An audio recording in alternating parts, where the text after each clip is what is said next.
Hello बच्चों, let's see this question and here this question से what do you understand by the reign of terror. Reign of terror से आप क्या समझते हैं, ये आपसे क्वेश्चन में पूछा गया है। बहुत डायरेक्ट क्वेश्चन है, सिंपल शॉर्ट नोट में भी पूछ सकता है आपसे। ठीक है, तो देखते हैं इसका answer. The period from 1793 to 1794 is referred as the reign of terror. 1793 से 94 का जो पूरा टाइम पीरियड है उसको रेन ऑफ टेरर का नाम दिया जाता है। During this period Maximilien Robespierre rule the France and he followed the policy of severe control. देखो, रेन ऑफ टेरर के दौरान फ्रांस में कौन रूल कर रहा था? फ्रांस में रूल कर रहे थे मैक्सिमिलियन रोबेस्पियर। ये जैकोबिन क्लब के हेड भी माने जाते थे। ठीक है, और इन्होंने जो पॉलिसी इन्होंने जो अडॉप्ट की, वो पॉलिसी क्या थी? सीवियर कंट्रोल की, मतलब कंप्लीट कंट्रोल का इन्होंने पॉलिसी को अडॉप्ट किया। एंड पनिशमेंट और terrorise the people with his harsh measure. इन्होंने लोगों को डराया धमकाया, बहुत ज़्यादा सज़ा दी, बहुत ज़्यादा पनिशमेंट दी उनको। ठीक है, और जो इनकी बात नहीं मानता था ना, ये उनकी पिटाई लगाते थे और मार भी देते थे, जान से ही मार देते थे इनको। All this whom he saw as being enemy of republic। ध्यान से सुनो, ये उन लोगों को जो इनकी नज़रों में रिपब्लिक के दुश्मन थे ना, उनको, जैसे कि नोबल लोगों को बिल्कुल भी रिपब्लिक नहीं पसंद था, क्योंकि वो तो पुराना ओल्ड सिस्टम ही कंटिन्यू करना चाहते थे जहाँ पर उनको प्रिविलेजेस मिलती थी। तो नोबल, क्लर्जी और member of other political party, इनको ना ये एनिमी की नज़र से देखते थे। कौन? रोबेस्पियर। इनको लगता था कि ये सब लोग जो है रिपब्लिक के दुश्मन हैं, इसलिए ये इनके बहुत बड़े दुश्मन हुआ करते थे। किसके? रोबेस्पियर के। और ये क्या करते थे ना, इन लोगों को अरेस्ट कर लिया करते थे। जब भी रोबेस्पियर को लगता था ना कि कोई इंसान रिपब्लिक को नुकसान पहुंचा सकता है या रिपब्लिक का बहुत बड़ा दुश्मन है, तो वो क्या करते थे?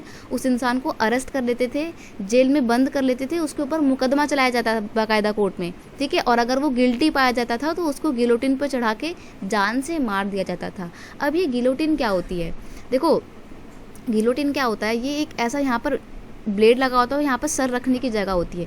तो एक इंसान को यहाँ पर लेटा देते हैं, यहाँ पर उसका सर रखा जाता है, ऊपर एक ब्लेड लगा हुआ होता है, और उसको आदमी को लेटा के ऊपर से ब्लेड जो है वो नीचे फेंक देते हैं। ठीक है, तो जब ब्लेड एकदम से गर्दन के पास जाता है तो जो इंसान की गर्दन होती है वो अलग हो जाती है, और शरीर अलग हो जाता है, सर अलग हो जाता है। तो वैसे इस तरीके से इंसान को जो है मार दिया जाता है। इस मशीन को क्या बोला जाता है? गिलोटिन बोला जाता था। जिसने बनाई थी ना, उनका नाम डॉक्टर गिलोटिन करके कुछ था, तो उन्हीं के नाम पे इस मशीन का नाम गिलोटिन मशीन पड़ गया। और जो भी लोग इस मशीन के अंदर मारे जाते थे उनको बोला जाता, मतलब उनको गिलोटिन करके मार दिया जाता था। ठीक है, तो जो भी रॉबेस्पियर के दुश्मन होते थे उनको गिलोटिन करके मार दिया जाता था इस मशीन में। More than 15,000 people were guillotine during this period. कम से कम 15,000 के करीब जो लोग हैं इस दौरान गिलोटिन पे चढ़ा के मारे जाते हैं। ये बहुत बड़ा नंबर है, 15,000। When the reign of terror become intolerable, जब लोगों के लिए ये पूरा जो रेन ऑफ टेरर था इनटॉलरेबल हो गया, मतलब लोग अब इसको नहीं सह पा रहे थे, लोग बहुत परेशान हो गए थे जब रोबेस्पियर से। तो people get angry with the Robespierre and his follower. लोगों को बड़ा गुस्सा आया रोबेस्पियर पे और उसके फॉलोअर्स के बीच में।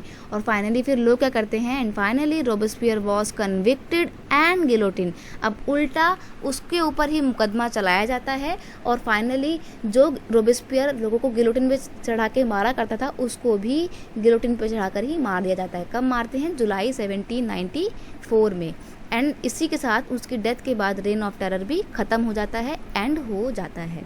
तो यहाँ पर हमने देखा कि जो जिसके साथ जैसा करता है उसके साथ भी वैसा ही होता है। पहले वो लोगों को गिलोटिन पे चढ़ा के मारते थे, बाद में खुद लोगों ने उनकी भी जान गिलोटिन पे चढ़ा के ही ले ली। तो ये थी पूरी हिस्ट्री रेन ऑफ टेरर की। I hope you understand it well. Best of luck.